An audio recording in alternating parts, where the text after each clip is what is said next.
La foi chrétienne est tellement paradoxale. En fait, ces paradoxes de la foi chrétienne sont la raison même pourquoi certaines personnes la confondent avec autre chose et pourquoi certaines personnes rejettent cette foi. Par exemple, la Bible dit que pour être fort, il faut se soumettre. Pour avoir le pouvoir, il faut servir. Pour être rempli, il faut avoir faim de la justice. La Bible dit que pour hériter la terre, il faut exercer l'humilité, car c'est le pouvoir maîtrisé. Et que pour vivre éternellement, il faut laisser mourir le soi. Aujourd'hui, nous abordons le 10e secret du pouvoir d'une vie positive. Nous avons vu 9 secrets révélés par l'apôtre Paul dans 2 Corinthiens. Maintenant, nous avons le numéro 10, qui est un paradoxe en lui-même. Je l'appelle recevoir en donnant. Comme tous les paradoxes, celui-ci se heurte contre les normes de la société, se dirige à l'opposé des idées naturelles. Dans le monde naturel, on apprend que pour en avoir, il faut se l'arracher avec tout son possible. On nous dit que pour arriver au haut de l'échelle, il ne faut pas se faire de soucis de tous les gens que l'on maltraite pour arriver à votre destination. On nous dit que pour réussir, il ne faut pas aider quelqu'un d'autre à réussir.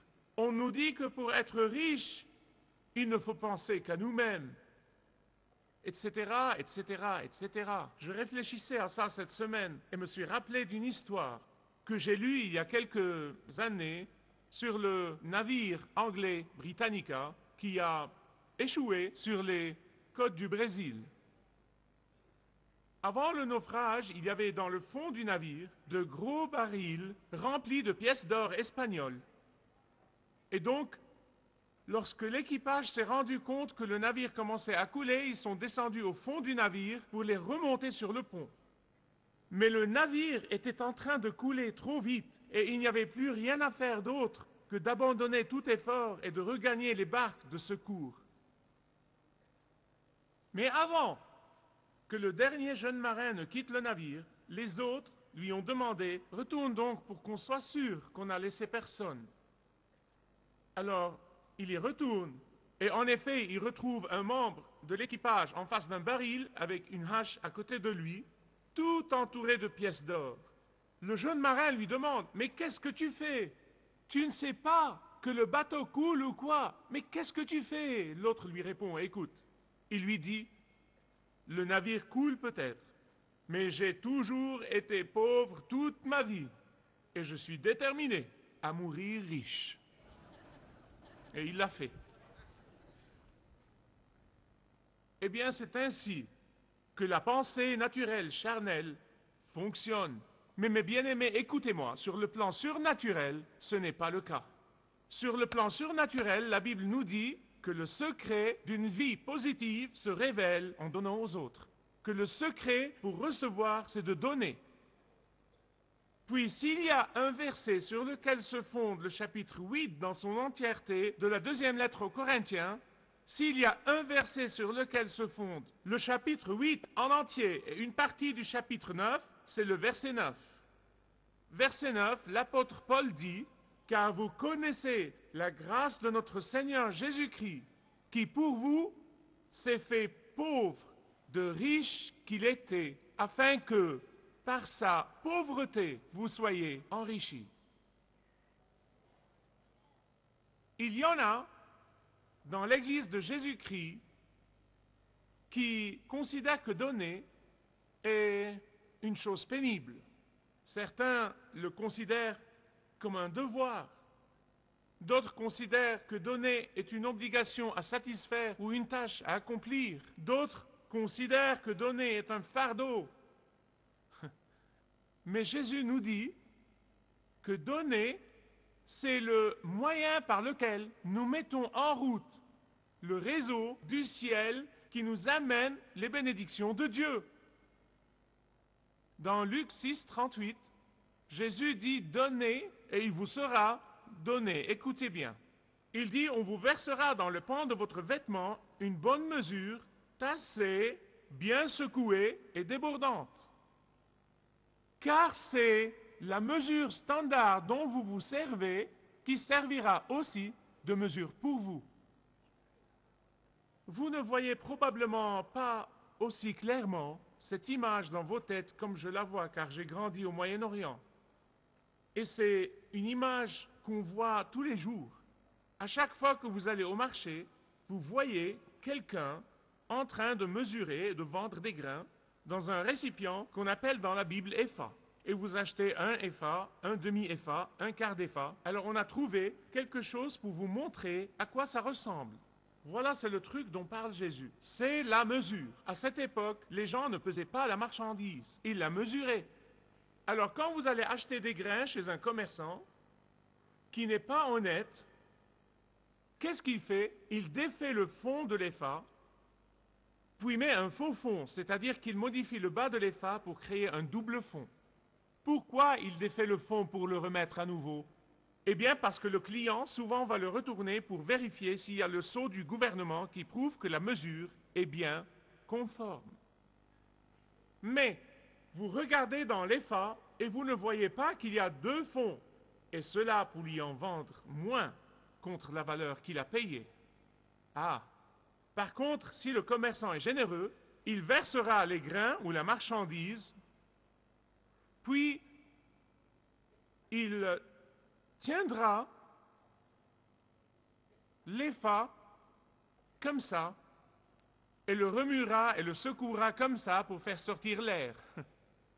Et puis il le tassera. Il s'assurera que vous aurez plus de grains. Et en plus, il le remplira jusqu'à débordement. C'est ça ce que Jésus dit ici. C'est exactement comme ça quand il parle de la mesure. Car c'est la mesure dont vous vous servez qui servira aussi de mesure pour vous.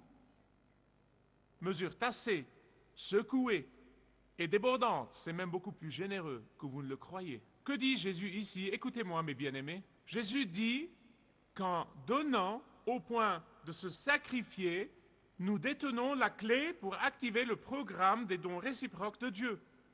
Quand on donne généreusement, on reçoit encore plus de la part de Dieu. Il n'est pas possible de dépasser la générosité de Dieu. Et n'oubliez pas, si vous avez un faux fond dans la mesure avec laquelle vous donnez à Dieu, cela sera évident dans ce que vous obtenez en échange. Et si, quand vous donnez, vous avez une attitude de réticence, ou forcée, ou obligée, ou si c'est un fardeau qui vous pèse, cela sera évident dans ce que vous recevez. Si vous tentez de tromper Dieu pour faire croire que vous êtes des donateurs généreux, alors que vous ne l'êtes pas, cela ne marchera pas. Parce que Dieu ne voit pas que la quantité, il voit à travers vos cœurs.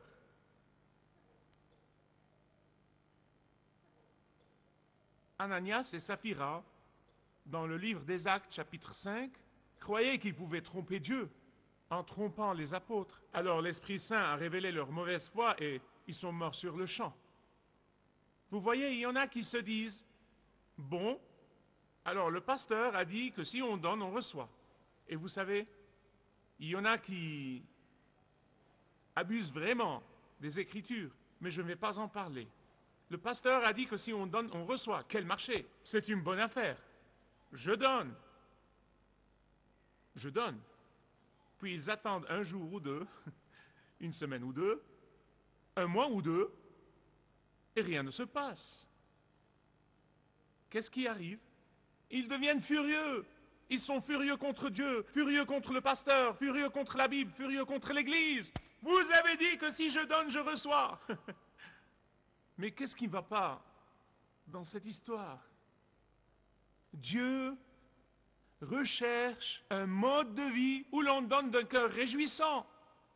Dieu recherche une habitude de vie entière de donner généreusement. Dieu recherche une attitude joyeuse et non grincheuse lorsqu'on donne généreusement. Dieu recherche l'excitation et non le regret lorsqu'on donne généreusement. Écoutez-moi. Celui qui essaye de voir l'acte de donner à Dieu comme quelque chose qui ressemble à l'acte de mettre des sous dans la machine à sous, pour en tirer un prix sera très déçu. Donc je vous dis ça tout de suite, vous serez déçus. Celui qui croit que donner à Dieu, c'est comme quand on met un sou dans ses machines à sous, puis on tire la manette et bing, bing, bing, bing, cette personne sera mieux à Las Vegas que dans le royaume de Dieu. Parce que ça ne marche pas comme ça. Paul parle aux Corinthiens de ce 10e secret d'une vie positive. Il leur dit que les Macédoniens donnaient joyeusement, même en plein milieu des épreuves, même dans les pires des circonstances. Les Macédoniens ont compris que la joie est plus grande lorsqu'on donne que lorsqu'on reçoit. Alors la confiance des Macédoniens venait de la promesse que Dieu pourvoirait à leurs besoins quotidiens. Les Macédoniens refusaient de laisser s'éteindre et de s'étouffer leur générosité malgré leur pauvreté. Et Paul dit que c'est pour cela qu'ils sont devenus un modèle à imiter pour les chrétiens qui veulent donner. Où ont-ils appris cela? Eh bien, c'est grâce à ce verset clé, verset 9 du chapitre 8. Car vous connaissez la grâce de notre Seigneur Jésus-Christ, qui, bien que riche, pourtant s'est fait pauvre pour vous, afin que, par sa pauvreté, vous soyez enrichis. Là où l'amour est présent, il se manifeste à travers le don au point de se sacrifier. Seul l'amour réel peut donner au point de se sacrifier, au point de se faire mal. Il n'y a que la grâce de Dieu qui puisse donner pour que les autres soient riches. Car c'est la grâce de notre Seigneur Jésus-Christ qui l'a poussé à donner. Donner quoi? Quelques dollars? Non, il a tout donné. Il a donné sa propre vie, il a donné sa gloire, il a donné son pouvoir, sa majesté. Vous savez, si Jésus était descendu du ciel et qu'il était mort sur la croix pour un groupe de personnes parfaites qu'il aimait vraiment, vous auriez pu dire, il a fait ça parce qu'ils l'ont aimé en premier, mais non, non, non, non. Il l'a fait pour des gens qui étaient ses ennemis. Il l'a fait pour des gens qui ne le méritaient pas. Eh bien, je connais très bien les moments de folie de ma vie où je menaçais Dieu du poing. Et pourtant, Dieu m'a aimé et s'est donné pour ma personne. De riche qu'il était. Que veut dire cela? De riche qu'il était. Ça veut dire qu'il était un milliardaire qui a renoncé à tous ses biens, à tout donner? Non, non, non, non. Non, écoutez, ce verset est tellement profond que je pourrais prêcher 3 ou 4 sermons dessus. Ça veut dire qu'il était riche matériellement et qu'il a renoncé à tout, bien qu'il l'était et il l'est toujours. Mais ce n'est pas que tout l'univers lui appartient, écoutez-moi. Sa richesse a été également mesurée grâce à sa splendeur. Sa richesse a été mesurée grâce à sa gloire. Sa richesse a été mesurée grâce au fait que Dieu le Père, à travers lui et par lui, a créé l'univers entier. Sa richesse a été également mesurée grâce à son éternité. N'oubliez pas que Jésus n'a ni début ni fin.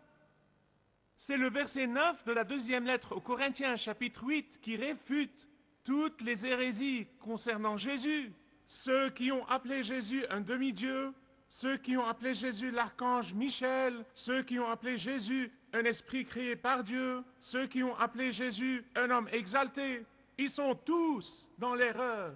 Tous n'ont malheureusement pas compris que Jésus n'a ni début ni fin, que Jésus n'est pas un être créé, mais qu'il est le Dieu créateur. Quand Jésus, bien qu'il soit apparu en forme humaine, c'est en lui, dans son corps physique, que la plénitude de la divinité habitait. Il est au-dessus de tout. Il est Jéhovah, le Seigneur des Seigneurs, le Roi des Rois. Il est omnipotent, il est omniscient, c'est le El Shaddai, c'est lui hier, aujourd'hui et toujours, c'est lui le roi de l'univers, c'est lui et lui seul l'objet de louange et d'adoration de tous les êtres créés dans l'univers. Jésus est l'objet de révérence, il est l'objet de l'amour, il est l'objet de la foi, il est l'objet du dévouement, il est l'image du Père, égal au Père. Il a dit, nous sommes un, le Père et moi. Il a dit, celui qui m'a vu a vu le Père. Jésus seul peut pardonner vos péchés et Jésus seul peut vous donner l'Esprit Saint de Dieu.